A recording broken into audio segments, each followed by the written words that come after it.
بینوں میں عمران خان صاحب نے تقریر کی جس میں انہوں نے کلمہ حق بلند کیا لا الہ الا اللہ، تو وہ تو اسلامو فوبیا کے خلاف آواز اٹھا رہے تھے. تو کیا اسلامو فوبیا کے خلاف آواز اٹھوا کے اس قرآن کی شکوں کو پامال کرنا مسلمانی ہے؟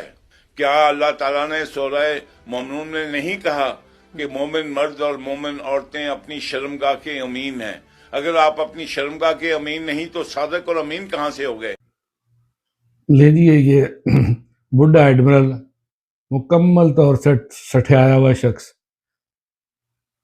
بکواس کر رہا جی عمران خان کے بارے میں.